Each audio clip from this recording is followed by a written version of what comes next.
Welcome back, ladies and gentlemen. This is Law 254, your favorite legal show that seeks to demystify the law, give you useful tips and guidance on how you can interact with the law on a day-to-day basis, basically putting the law in your hands. My name is Wakili Kiti. I'm an advocate of the High Court. So today we want to discuss the process of how you can change your name.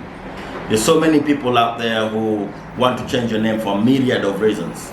It could be that you dislike your name. At the time when you're given the name, of course you're not consulted, and now the name does not reflect your new realities. There are people who have been called funny names, Nyangao or Mondi, for instance, and you want to change that. Shida Rose, and you want to change that. So you want to change your name because you dislike it. There are those who have been married and now want to adopt the surname of their husbands, and they'll need to change their names. There are those who have been divorced and now would want to drop the surname of their husbands and maintain their maiden names. They will need to change their names. There are those who want to change their names for political reasons, like the way Sonko did and Babayao, they did for political reasons. Maybe ground in a jina tofauti, and now you want that name to make its way to the ballot so that people can vote for you. Or could be for religious reasons. You've been baptized and now you want to change your name from something else to something else. So there could be a number of reasons why you would want to change your name. It could be that you're a child. You want to change the name for your child because maybe the father is an absent parent and you no longer want to associate the name of your child with that particular person. And so it necessitates the changing of name. So I want to tell you, or I want to discuss, or I want to explain to you how that process works until you successfully change your name. So the first port of call is always the office of an advocate. You can go to an advocate who's proficient in these things. They will prepare for you documents, namely the deed poll. So when you want to change your name, you first have to prepare a document called a deed poll. The deed poll basically is an unequivocal intention of you wanting to abandon your current name and for you to assume your new name. Assume and use your new name. So you prepare, the lawyer will help you prepare a document called the deed poll.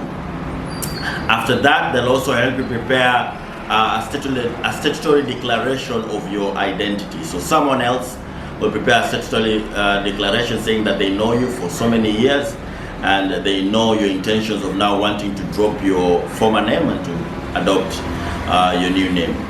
And then they'll help you lodge that document at the Registrar of Documents, have it registered, and then through a notice of name change, have it gazetted by the government printers. So it will be gazetted that this is now your new name.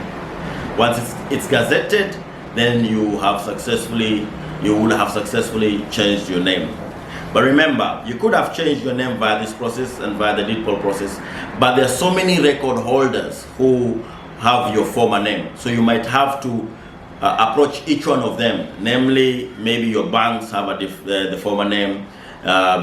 Maybe your passport has the former name.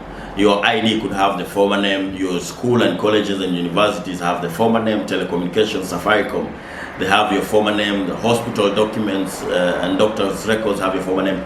So you will need to approach all these record holders with now the deed poll and other documents, depending on the reasons that you want to change your name, and they will be able to update their records. So, as always, we are Law 254. We're here. We'll be able to advise you on the process. We'll be able, depending on your reason, we'll be able to also advise you on the supporting documentation that you need so that you can effect the name change successfully. There are those record holders that would want certain documentations. There are those record holders, the sensitive ones, that would want you to have already adopted your name for other use cases before they effect the name change. But all that will be able to help. So as always, if you are considering changing your name, or if you know someone considering changing the name, or if you want to change the name of your child, we'll be happy to help. Reach out to us and we'll help you do that. Thank you.